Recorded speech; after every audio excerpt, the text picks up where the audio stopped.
పోవాలి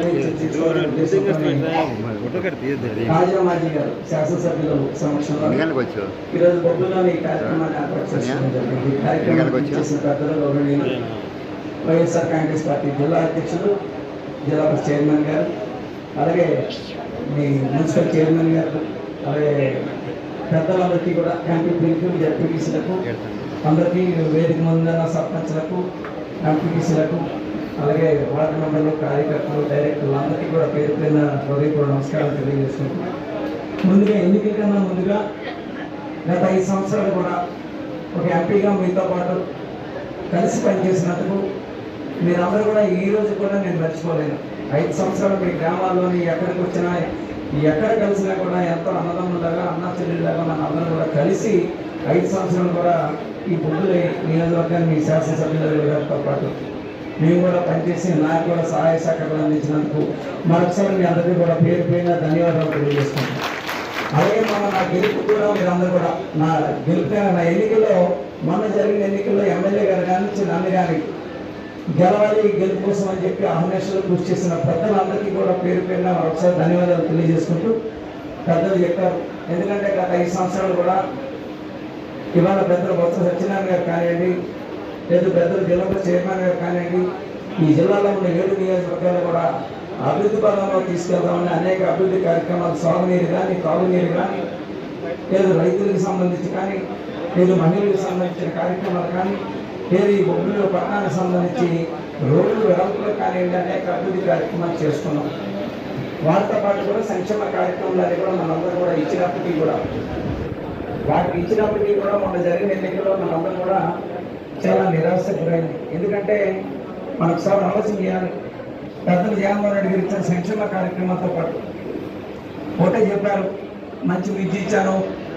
మొన్న మీ జగన్మోహన్ రెడ్డి గారు కలవడానికి వెళ్ళాం, శాసనసభ్యులు గారు వచ్చారు, నేను వెళ్ళాం, అందరూ జిల్లాలో ఉన్న, రాష్ట్రంలో ఉన్న శాసనసభ్యులు పోటీ చేస్తున్నాం కానీ పార్లమెంట్ సభ్యులుగా పోటీ చేస్తున్న అందరికీ జగన్మోహన్ రెడ్డి గారి దగ్గరికి వెళ్ళాం. వెళ్తే ఒకటే మాట చెప్పారు, నేను 3 రోజులు ఎగలేకపోయాను, ఇటువంటి రిజల్ట్ చూసి నిజంగా నేనే ఆశ్చర్యపోయాను అని చెప్పి.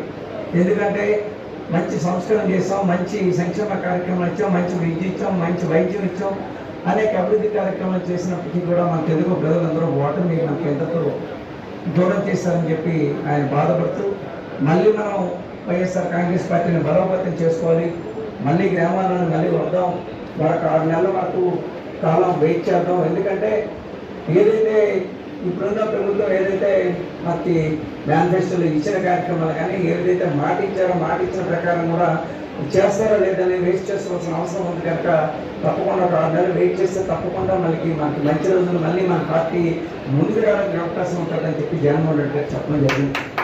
మీరు చెప్పినట్టుగా మీ అందరికీ తెలుసు. ఎందుకంటే మీరు అందరూ కూడా బాధపడుతుంది ఏంటో, ఎందుకు పోయామనేది అందరికీ తెలిసినప్పటికీ కూడా అది ప్రస్తుతం. ఎందుకంటే ఒక ప్రాంతీయ పార్టీ ఆలోచన విధానం ఏదైతే ఉంటుందో దాని ప్రకారం కూడా పెద్దలు జగన్మోహన్ రెడ్డి గారు తీసుకెళ్ళారు.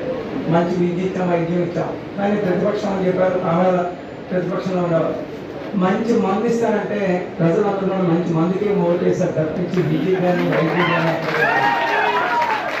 కనుక ఇప్పటికే నేను వచ్చి ఇవాళ సోషల్ మీడియాలో చూస్తా ఉన్నాను. ఇప్పటికే వారి సమావేశం అయింది, వారి కార్యక్రమం కూడా పరిశీలించి వెళ్ళారు. అలాగే మొన్నటి రోజుని మరి పౌర విమాన శాఖ మంత్రి, కేంద్ర మంత్రి అయినటువంటి మరి రామ్మోహన్ నాయుడు గారు కూడా వచ్చి వారు కూడా చూసి వెళ్ళారు, పరిశీలించి వెళ్ళారు. చాలా సంతోషం. ఒక 4 రోజుల కాలంగా మేము ఎప్పటి నుంచో చెప్తున్నాం, ఉత్తరాంధ్ర అభివృద్ధికి ఆనాడు జగన్మోహన్ రెడ్డి గారు కట్టుబడి ఉన్నారు. దాంట్లో భాగంగానే ఎట్టి పరిస్థితుల్లో కూడా భోగాపురం విమానాశ్రయం దాని వస్తే ఖచ్చితంగా విజయనగరం, శ్రీకాకుళం, విశాఖపట్నం జిల్లాలు, ఉత్తరాంధ్ర జిల్లాలు అభివృద్ధి చెందుతాయి. ఎట్టి పరిస్థితుల్లో కూడా ముఖ్యంగా విజయనగరం జిల్లా, వెంకట విజయనగరం జిల్లా చాలా అత్యధికంగా అభివృద్ధి చెందుతుందని చెప్పి వారు ఆ రోజు చెప్పిన మీదట ఒక విషయాన్ని మాత్రం మీ ద్వారా ఈ జిల్లా ప్రజలందరికీ తెలియజేసుకుంటున్నాను, రాష్ట్ర ప్రజలందరికీ కూడా.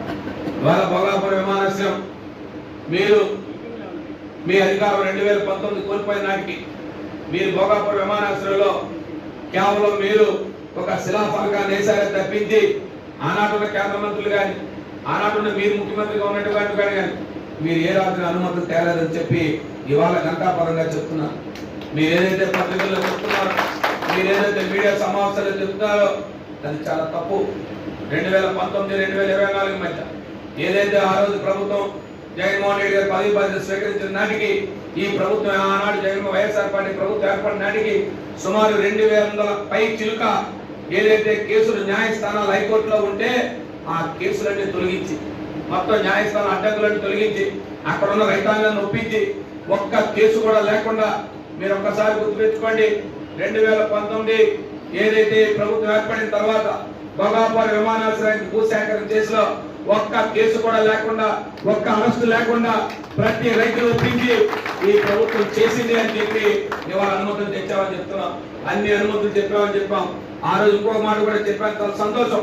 నిన్న మీడియా సమావేశంలో చూస్తున్నప్పుడు పౌర విమాన శాఖ కేంద్ర మంత్రి వారు చెప్పారు, ఏదైతే ఆనాడు మాట చెప్పాం 2,703 ఎకరాలు ఆ రోజు గౌరవ నేనున్న ముఖ్యమంత్రి చంద్రబాబు నాయుడు గారు ఆనాడున్న చంద్రబాబు నాయుడు గారు మీరు 2007